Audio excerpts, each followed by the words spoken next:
Ça fait quelques jours que je suis rentrée de Malaisie, ma première expérience de digital nomade. Après voyage, vie à la capitale, transport, travail, décalage horaire, me voilà de retour en France à la réalité de mon quotidien et je dois absolument retrouver une routine parce que j'ai pas mal de travail qui m'attend pour cette fin d'année.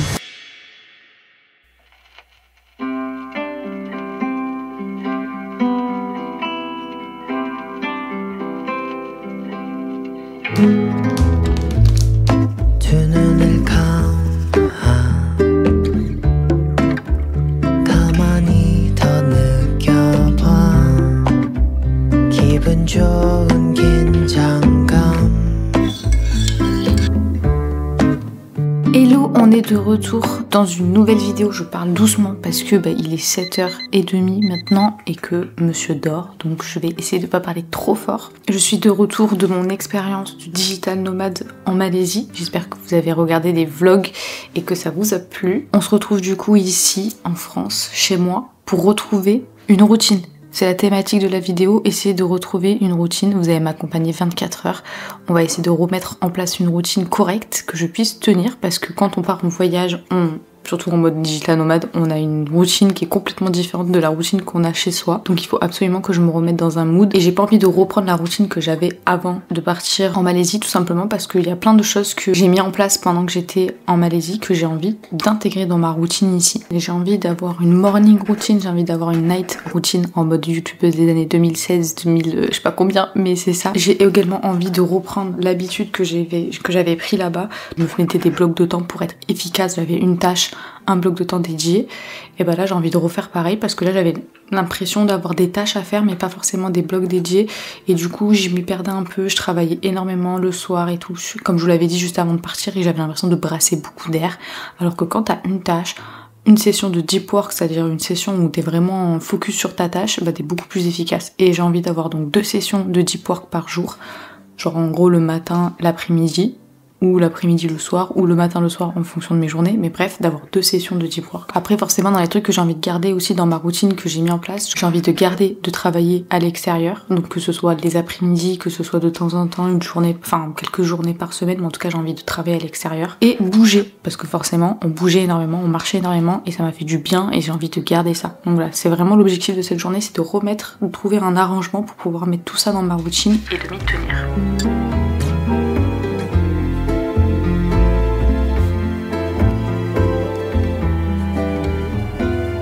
En ce moment, ma morning routine, c'est donc tout simplement de me lever entre 7h et 8h. Je profite du décalage horaire puisque, en gros, le décalage, là, il m'a mis trop bien.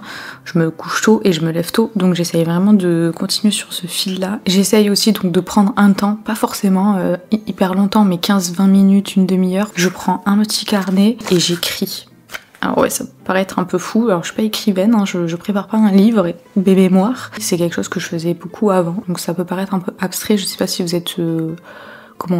à l'aise avec ce sujet-là, et si vous en avez déjà entendu parler, mais en tout cas je fais beaucoup de visualisation. En gros, j'aime bien écrire sur un carnet là où j'aimerais être, ce que j'aimerais accomplir, mais en mode comme si je l'avais déjà accompli. En gros, j'écris, c'est de la visualisation, si vous connaissez.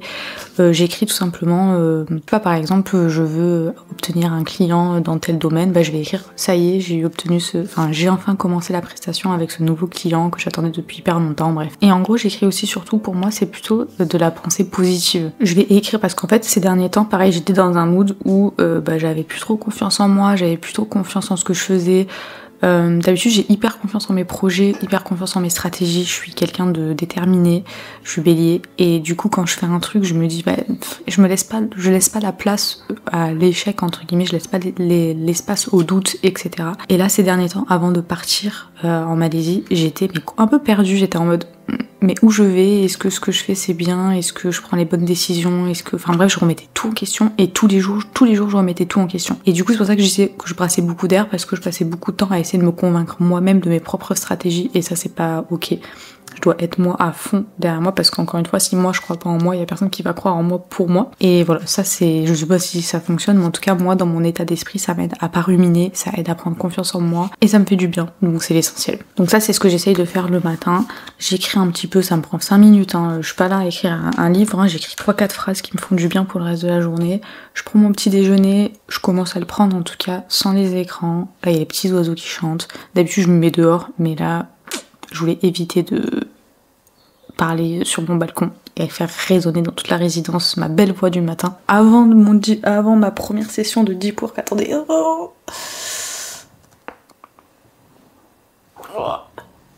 Je serais capable de me rendormir là. Je suis fatiguée, ça se voit. Elle est où ce stage? Ce chat n'aime pas les câlins. À mon plus grand regret.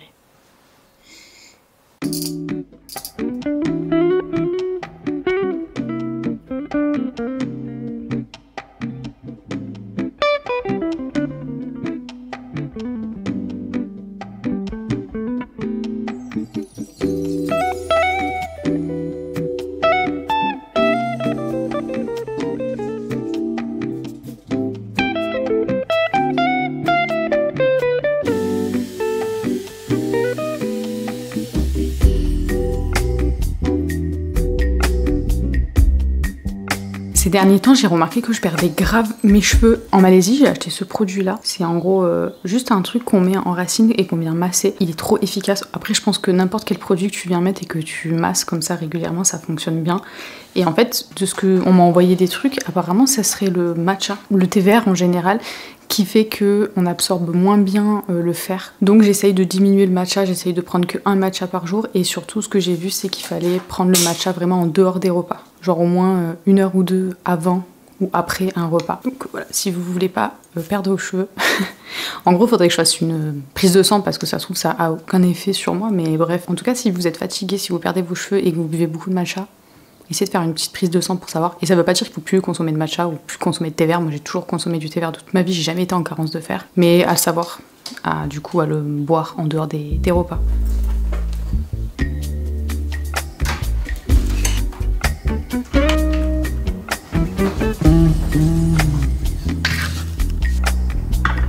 Cette semaine, je commence 2 prestations. Quand j'étais en Malaisie, j'ai fini quelques prestations, j'ai fait des missions clients que j'avais qui étaient en cours, enfin voilà, des petites missions, mais j'ai commencé aucun nouveau client parce que souvent c'est le démarrage qui est un peu, comment dire, qui est dense et qui demande beaucoup d'énergie et je voulais pas coupler ça à mon voyage, donc je voulais y aller mollo. J'ai quand même fait 2 appels découvertes pendant que j'étais en Malaisie et les 2 appels ont abouti à une validation de devis, une validation de prestations et j'en commence une ce mois-ci et une le mois prochain parce que j'étais déjà full. Il me restait plus qu'une place pour le mois d'octobre. D'ailleurs, ça me fait penser qu'à 10h30, j'ai un appel découverte avec une potentielle nouvelle cliente aussi, ouais, Lola. Donc, faut que je me bouge.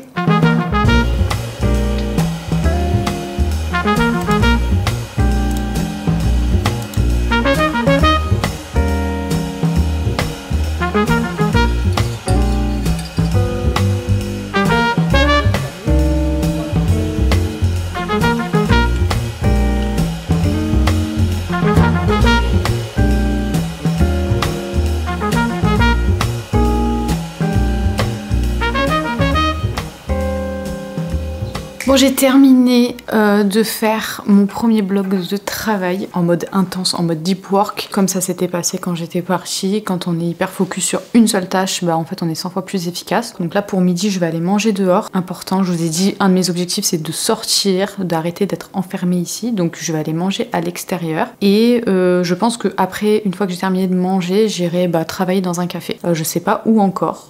Il y a pas mal de cafés dans ma ville, mais c'est pas forcément des cafés pour se poser pour travailler. En vrai, j'aimais bien celui où j'étais allée la dernière fois. D'ailleurs, si vous êtes d'Aix-en-Provence ou dans les alentours, si vous connaissez des cafés qui sont cool, qui sont sympas, n'hésitez pas à me dire. J'allais partir et en fait, j'étais en train de scroller sur mon téléphone et en fait, je suis tombée sur une application. Je sais pas si vous voyez passer le truc de la colorimétrie. En général, c'est les femmes, elles vous mettent des... comment on appelle ça? Des genres de tissus de toutes les couleurs pour savoir quelles sont vos couleurs par rapport à votre teinte de peau, etc. Et genre là, il y a une application et qui dit voilà de quelle couleur vous devriez teindre vos cheveux, etc. Parce que moi, mes cheveux, c'est ma couleur naturelle. Et je sais que j'ai déjà été rousse, j'ai déjà été blonde, j'ai déjà été chocolat, genre beaucoup plus clair, etc. Et je sais que ce qui me va le mieux, c'est des teintes un peu plus chaudes, un peu plus claires, mais chaudes. Donc je vais voir ce qu'ils me disent. Appareil photo. Hop, faut que je me prenne en photo. À la lumière naturelle. Ok. Génial. Ça analyse.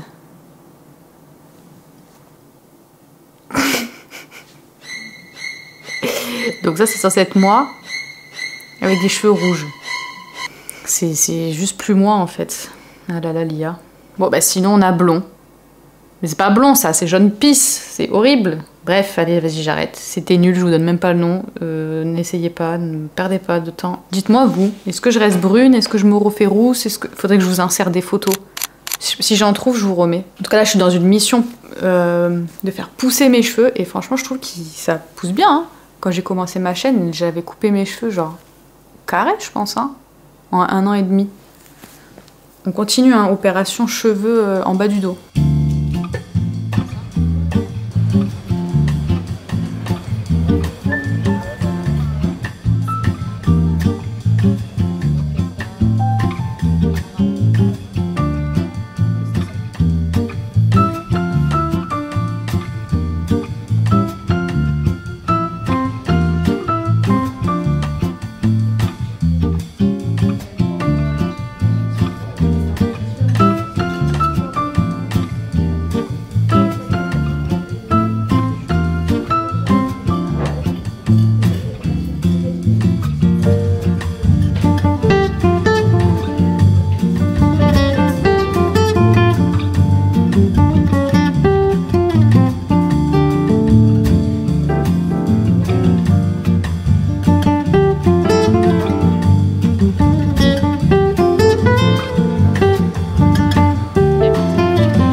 Bref, sans transition, puisque j'étais en train d'aller chercher un colis, je vous explique juste après. Mais en vrai, en attendant, je suis tombée sur mes magnets que j'ai achetés en Malaisie. Je les ai toujours pas mis sur mon frigo.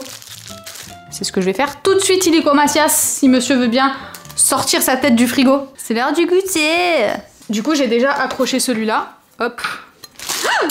Et ben voilà, je l'ai cassé. Ouais, bravo. Purée, c'est pas cassé. Ah, ça va, j'ai pas. En fait, c'est que les... Bon, enfin, quand même, mais c'est que les aimants derrière qui se sont cassés. Oh, mais ça va. Bon, bref, du coup, je suis en train de vous montrer celui-là. Tac, KL, trop joli. Ensuite, on a celui-là, Langkawi. Très joli. Bon, en vrai, on essaie de trouver le plus cheap à chaque fois. Hop, où est-ce qu'on le met, lui? Là. Tac. J'ai bien travaillé au café. Je suis retournée dans le même café que j'étais allée la dernière fois parce qu'en vrai, on mangeait bien, on était bien installés. Je suis un peu déçue par contre du matcha. Je sais pas s'ils ont foiré là exceptionnellement. Il était vraiment, il y avait trop d'eau, enfin trop de lait. On sentait pas du tout le goût du matcha. Mais par contre, le cadre est toujours super bien. C'est assez silencieux. On est super bien installés pour travailler. Donc je suis retournée dans ce café là. Je pense que la prochaine fois, j'essaierai d'en tester un autre. Quitte même peut-être à aller à Marseille. Je sais pas s'il y a des gens de Marseille qui me suivent. Si vous avez des bons cafés comme ça, où on est bien installé, où on peut travailler, manger un petit truc, boire un petit truc, bah, franchement dites-moi-le en commentaire. J'ai travaillé sur la création d'une direction artistique pour un nouveau projet. Et là, normalement... Attendez, combien j'ai fait de pas aujourd'hui, puisque dans ma nouvelle routine, l'objectif était de faire autant de... Enfin, pas autant de pas, mais en tout cas marcher comme on a marché en Malaisie. J'ai fait 2250 pas. En vrai, c'est pas beaucoup. Hein. Ah, il y avait un bug. Ah, je suis sauvée. J'avais tellement pas envie de continuer à aller marcher ou quoi. J'ai fait 4626. En vrai, il me manque 400 pas pour faire 5000. Donc, je vais descendre les escaliers, aller chercher le courrier, sortir les poubelles et je pense que c'est bon, on sera à 5000. Mais voilà, l'objectif, c'est de faire au moins 5000 pas par jour pour continuer à être un petit peu active. Et le fait d'aller travailler en extérieur, bah, ça me permet de sortir de chez moi et forcément de devoir marcher pour aller à l'endroit. Donc, ça, c'est cool. Je disais que là, il est 17 h. Donc, ça y est, normalement, là, je plie bagage, j'arrête de travailler. Je vais aller faire à manger comme ça, c'est fait.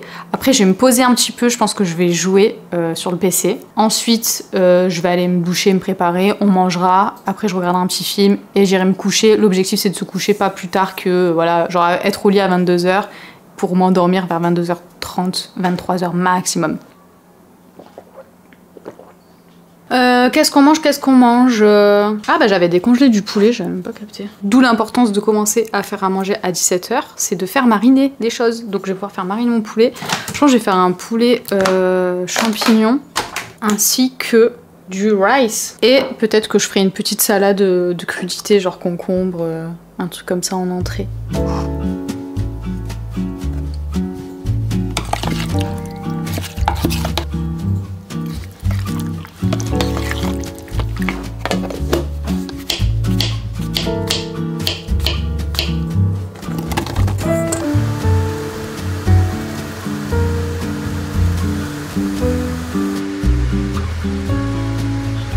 voulais vous faire un petit retour sur mon expérience un petit peu de digital nomade, mon retour un peu de Malaisie, comment ça s'est passé, comment j'ai réussi à gérer un peu mon travail et le côté voyage. Vous avez été pas mal à me demander ça en commentaire ou en DM, ou même je sais qu'il y a pas mal d'élèves de ma formation qui m'ont demandé des retours à ce sujet-là. Bon, en soi, je pense pas que j'en ferai une vidéo dédiée parce que c'était une expérience assez courte puisque ça a duré que 10 jours. Mais quand même, j'ai quand même pas mal de petites choses à vous dire. Déjà, en retour, qu'est-ce que j'en ai pensé? Comment est-ce que ça m'a plu? Parce que vous le savez que c'était sur mon vision board depuis, je pense, le début que je suis freelance, enfin, en tout cas, dans le graphisme. Donc, depuis au moins 3 ans, c'est dans mon vision board et je l'avais jamais fait. C'est-à-dire, partir dans un pays étranger pour visiter et en même temps travailler. Voilà, déjà, globalement, j'ai trop aimé. Je pense que c'est quelque chose que je referai. En tout cas, je me souhaite de le refaire. Par contre, maintenant, ce qu'il faut savoir, c'est que, ouais, c'est sûr, c'est pas des vacances, quoi. C'est pas en mode vous vous reposez. C'est quand même hyper intense. Faut faire des concessions, c'est-à-dire que vous pouvez pas tout faire. Vous pouvez pas tout visiter. Vous pouvez pas être partout comme j'ai pu faire, par exemple, mon voyage au Japon où j'étais focus 100% sur mon voyage. Là, il y a plein de choses que j'ai pas faites. Même le fait qu'on soit allé dans les îles à la base, enfin, moi, je comptais vraiment pas le faire parce que je pensais vraiment pas qu'on aurait le temps et l'énergie de le faire. On l'a quand même fait, mais c'était super intense. On était très fatigués. J'en avais parlé aussi avec une élève, genre là, ça va qu'on était deux dans le même mood un petit peu. Enfin, on se suit, on était assez tranquille. Par contre, si vous êtes en groupe, je pense que ça peut être hyper compliqué d'être avec des personnes qui travaillent pas ou qui ont pas le même rythme que vous, etc. Et que, genre, en gros, ils vont faire des visites et vous êtes tout seul en train de travailler. C'est un peu plus compliqué. Donc, je pense que c'est idéal si on voyage seul ou si on voyage avec des personnes, voilà, qui sont comme nous, quoi. Soit qui travaillent, soit qui peuvent aller juste profiter de la piscine pendant que vous travaillez. Mais sinon, voilà, si vous êtes avec des gens qui sont hyper actifs, vous pouvez vite vous sentir un peu comme si vous loupiez quelque chose, en fait. Et ça, c'est pas une bonne sensation quand on part en vacances, entre guillemets, quand on part en voyage. En tout cas, la sensation de je suis en train de manquer quelque chose, elle est vraiment horrible. Donc, bref. Donc, voilà, ça à prendre en compte. Après, niveau organisation, je pense que ça dépend vachement de où on part en voyage. Est-ce qu'il y a du décalage horaire? Si oui, est-ce qu'il y a plus ou moins d'heures? Moi, je sais que par rapport à comment j'étais, en gros, quand c'était par exemple genre 8-9 heures le matin en France, pour moi c'était l'après-midi en Malaisie. Donc ça c'était cool parce que ça veut dire que le matin je pouvais faire ce que je voulais et je commençais entre guillemets à travailler. En tout cas si j'avais des réunions ou des trucs comme ça, c'était plus dans l'après-midi. Je me réservais 2 créneaux, 2 blocs de temps. Donc en général souvent je faisais quand même un bloc de temps de travail le matin puisque c'était un bloc de temps qui était dédié à mon entreprise. Donc là pour le coup c'était dédié au montage des vlogs, hein, parce que comme vous le savez j'ai fait un vlog par jour pendant 7 jours. Donc le matin c'était dédié au vlog et le bloc de temps de l'après-midi il était pour mes clients. Donc soit j'avais des appels, soit c'était juste moi qui travaillais sur des missions, donc j'avais pas forcément non plus besoin que ça soit hyper calé en fonction des horaires français. Voilà, après sinon forcément ordinateur portable indispensable, hein. Vous savez j'ai fait l'acquisition d'un ordinateur fixe. Je suis bien contente quand même de pas, parce qu'à la base je voulais vendre mon ordinateur portable, je suis bien contente de pas l'avoir vendu parce que en soi pour des petites tâches, pour des petites missions, etc. ça suffit largement. Après si je veux réitérer l'expérience, partir plus de 10 jours et faire du travail un peu plus conséquent, je pense qu'il faudra vraiment que j'investisse dans un ordinateur. Et en tout cas si vous c'est quelque chose que vous avez envie de faire, pensez-y entre investir dans un ordinateur fixe ou un bon ordinateur portable. Bref, voilà, si vous avez des questions, n'hésitez pas à me les poser en commentaire, je vous répondrai. Parce qu'en soi, vous m'avez juste demandé de vous faire un retour d'expérience, donc vous n'avez pas posé de questions particulières, donc voilà, je vous fais mon retour. J'ai trop kiffé et je le referai 100 fois. Si vous avez déjà fait ça dans des pays, n'hésitez pas à me conseiller des pays à visiter qui sont trop cool en mode digital nomade. Sur ce, c'est bon, j'arrête de parler. Là, il est presque 18h, du coup c'est mon me-time, je vais aller jouer jusqu'à je pense une bonne heure, je pense que je vais jouer jusqu'à 19h, comme ça à 19h j'irai me doucher, me démaquiller, etc. Et on pourra aller manger vers 19h30, 20h maximum pour que je puisse garder mon rythme et aller me coucher tôt. Je vais anticiper les questions. Le jeu auquel je joue en ce moment c'est Silent Hill, c'est un jeu d'horreur, me demandez pas pourquoi. Je joue à un jeu d'horreur. Si, parce qu'en fait on est en octobre, donc c'est bientôt Halloween, donc je me mets dans le mood et je me mets dans l'ambiance. En gros, Silent Hill, je connaissais à l'ancienne, j'ai jamais joué depuis. Je connaissais aussi le film, ils avaient fait un film d'horreur comme ça, Silent Hill, pareil, il y a hyper longtemps. Et là, en gros, il y avait... Purée, c'est encore sur le Japon, c'est pas possible, j'en peux plus. Bref, là c'est dans un village, je crois que ça date un peu de l'époque du jeu. C'est au Japon, c'est des écoliers, elle se perd, elle tombe dans une dimension parallèle qui est horrifique, c'est un cauchemar vivant le jeu. Et en gros c'est un jeu d'aventure, c'est-à-dire qu'il y a des énigmes, tu dois aussi battre un peu des monstres et tout. Enfin en vrai pour l'instant ça va, j'aime bien. Je pense que ça se fait assez rapidement. Et voilà. J'ai peur. Franchement, hier j'étais toute seule, j'ai arrêté de jouer. J'ai pas assumé. Mais là je suis pas toute seule, donc je vais jouer.